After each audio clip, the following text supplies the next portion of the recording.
Hi மக்களே, good morning. இன்றைக்கி நம்ம ஏரியா கிளைமேட் பார்த்திங்கன்னா, எனக்கு என்னமோ பனிக்காலம் ஸ்டார்ட் ஆயிடுச்சு அப்படின்னு தான் நான் நினைக்கிறேன். ஏன்னா நவம்பர் டிசம்பர் நமக்கு வந்து பனி சீசன். டிசம்பர் மாதம்லாம் -2 3 அந்த மாதிரிலாம் ஆயிருக்கு. அதிகாலையில் நம்ம வெளியில் வந்து பார்த்தோன்னா அந்த புல்லுக்கு மேலெலாம் ஐஸ் க்யூப் இருக்கும். மேபி வரதுக்கு சான்சஸ் இருக்குது. கிளைமேட் அப்படி தான் இருக்குது, மழை கிடையாது. இன்றைக்கி நம்ம வீட்டில் என்ன ஸ்பெஷல் அப்படின்னு பார்த்தீங்கன்னா, இட்லி அவிச்சு வெங்காய சட்னி தேங்காய் சட்னி வைக்க போகிறேன். முதல்ல இட்லி அவிக்கலாம் அப்படிங்கிறக்காக இட்லி சட்டி எடுத்து வச்சுட்டேன். இந்த குளிர்காலம், அதாவது இந்த பனி சீசன் ஸ்டார்ட் ஆயிருச்சு அப்படின்னா நல்ல வெயில் இருக்குமா, மாவு வந்து ரொம்ப குயிக்காக புளிச்சிருங்க. மாவெல்லாம் ஆட்டி அடுப்புக்கிட்ட தான் நாங்கள் எப்பயுமே வச்சுட்டு நைட்டு தூங்குவோம். காலையில் பார்த்தா மாவு நல்லா பொங்கி கீழெல்லாம் மாவு விழுந்துடும். அந்த அளவுக்கு மாவு புளிச்சிரும். அத்தை தான் எப்போதுமே இட்லி தோசைக்கு வந்து அரிசி வந்து ஊற போடுவாங்க. மழை காலங்களை விட இந்த வெயில் நேரத்தில் மாவு ரொம்ப குயிக்காக புளிச்சிரும். காலையில் ஆட்டி வச்சோம்னா சாயங்காலம் இட்லி வச்சிடலாம், தோசை சுட்டலாம். அந்த அளவுக்கு குயிக்காக வந்து புளிச்சிரும். தேங்காய் சட்னி வைக்கிறதுக்கு தேங்காய் தீர்ந்து போச்சு. சரி, தேங்காய் வந்து உரிக்கலாம் அப்படின்னு சொல்லிட்டு தேங்காவை வெளியில் எடுத்துகிட்டு வந்து வெட்ட ஆரம்பிச்சிட்டேங்க, உரிக்க ஆரம்பிச்சிட்டேன். குளிர் சரியான குளிருங்க. வெளியில் நிற்கிறேன், என் வாயிலேருந்து புகையாக வருது.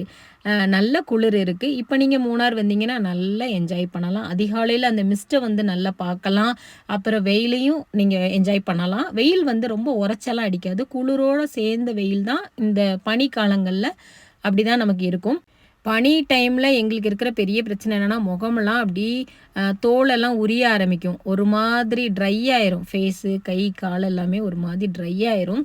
எவ்வளோ தான் நம்ம க்ரீம் அப்ளை பண்ணாலும் என்ன பண்ணாலும் சரி, பனி நேரத்தில் இந்த மாதிரி தான் ஸ்கின் வந்து இருக்கும். ஸ்கின்னை வந்து மழை நேரத்தை விட பனி நேரத்தில் பாதுகாப்பு பண்ணுறதே எங்களுக்கு பெரிய வேலையாக இருக்கும். பின்ன உதட்டுலலாம் வெடிப்பு ஆரம்பிச்சிருங்க. மழை டைம் கூட நாங்கள் சமாளிச்சிருவோம். இந்த பனிக்காலம் வந்துச்சுன்னா ரொம்ப கஷ்டமாக இருக்கும். வெங்காய சட்னிக்கு சின்ன வெங்காயம் பூண்டு 4-5 வத்தல் எடுத்து வச்சுருக்கேன். அதை எண்ணெயில் போட்டு நல்லா வதக்கிட்டு, அது வதங்கினதுக்கப்புறம் பெரிய வெங்காயம் கொஞ்சம் சேர்க்குறேன். பெரிய வெங்காயத்தையும் சேர்த்து வதக்கிட்டு கருவேப்பிலை மல்லி இலை இதையும் அதோடு போட்டு வதக்கி கல்லுப்பு சேர்த்து, இது மட்டும்தாங்க சேர்த்துருக்கேன். லைட்டாக புளி எடுத்து வச்சுருக்கேன்.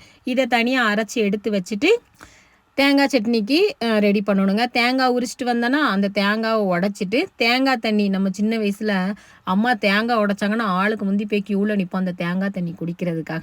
அதே மாதிரி தான் நம்ம வீட்லேயும் உடச்சி தனியாக எடுத்து வச்சிட்டேன் தண்ணியை. நம்ம வீட்லேயும் போட்டி போட்டு இந்த தேங்காய் தண்ணியை வந்து பிள்ளைங்க குடிப்பாங்க. இப்போ தேங்காய் சட்னியும் தனியாக அரைச்சி எடுத்து வச்சுட்டேன், வெங்காய சட்னியும் தனியாக அரைச்சி எடுத்து வச்சுட்டேன். இப்போ ரெண்டுக்கும் சேர்த்து ஒரே டைமில் தாளித்து கொஞ்சம் கொஞ்சம் இதில் கொஞ்சம் அதில் கொஞ்சம் ஊற்றிடலாம் அப்படின்னு சொல்லிட்டு.